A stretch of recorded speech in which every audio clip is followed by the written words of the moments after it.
Friends, welcome to Sai Murugan channel. టేస్టీగా మన ఇంట్లోనే ఈజీగా లడ్డు ఎలా చేయాలని చూపిస్తాం రండి. శనగపప్పు తీసి గిన్నెలు వేసి ఒక 2-3 సార్లు కడిగేసి ఒక 2 గంటల సేపు నానబెట్టేస్తా. నేను ఈ గ్లాసులో శనగపప్పు తీసుకున్న. నానిన శనగపప్పుని వాటరే రేక ఒక మిక్సీ జార్కి వేసుకుని మంచిగా మెత్తగా పట్టేసి రావాలి. ఆన్ చేసి ఒక కడాయి పెట్టుకుని కడాయి వేడి అయినాక 2 టీ స్పూన్ నెయ్యి వేసి నెయ్యి కాగిన తర్వాత మనం మిక్సీకి పట్టిన శనగపప్పు పేస్ట్ని దీంట్లో వేసి పొయ్యి మొత్తం స్లోగానే ఉండాలి. మనం వేసిన శనగపిండి మొత్తం ఇట్లా కొంచెం పొడి పొడిగా వచ్చేంత వరకు దూరగా వేగేసుకోవాలి. అస్సలు మాడిపోక కలుపుతూ ఉండాలి.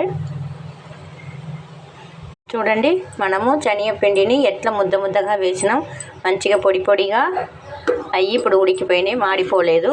ఎట్లా వేసినామో అట్లనో ఎల్లోస్గా ఉంటుంది. ఇట్లనే ఒక ప్లేట్లో తీసి చల్లార్చిన తర్వాత మళ్ళీ ఒకసారి ఇక్కడ ఇవి ముద్దన్నీ ఉంది కదా, అవి రేక ఇంకొకసారి మిక్సీకి పట్టేస్తే మనకు లడ్డుకు రెడీ అవుతుంది. స్టవ్ ఆన్ చేసుకుని కడాయి పెట్టి 1 గ్లాసు షుగర్, 1 గ్లాస్ శనగపప్పుకు 1 గ్లాస్ షుగరు, 1/2 గ్లాసు వాటర్ పోసి ఒక్క తీగ వచ్చేంత వరకు పాకం చేసుకోవాలి. మనం దీంట్లోనే ఒక 1/2 టీ స్పూన్ ఇలాచి పౌడర్, షుగర్ మొత్తం కరిగింది, ఒక తీగ పాకం వచ్చినాయి. చూడండి, ఇప్పుడు మనము మిక్సీ పట్టిన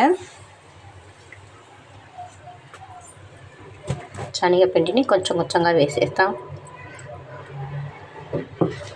ఫ్రై ప్యాన్లో 2 టీ స్పూన్ నెయ్యి వేసి కొంచెం కిస్మిస్ కాజు వేసి లైట్గా వేగనికిచ్చి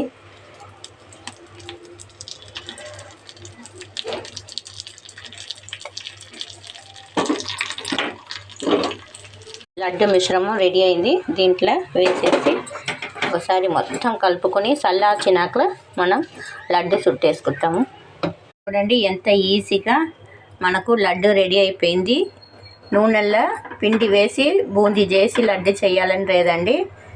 1 గ్లాస్ శనగపప్పు మార్నింగ్ మీ పిల్లలు స్కూల్కి వెళ్ళిన తర్వాత నానబెడితే ఒక 2 అవర్స్ నానితే తర్వాత చేసుకోవచ్చు. మీ పిల్లలు స్కూల్లోకి వెళ్ళి రాంగ ఈ స్నాక్స్లు ఇవ్వచ్చు. బయట ఏమి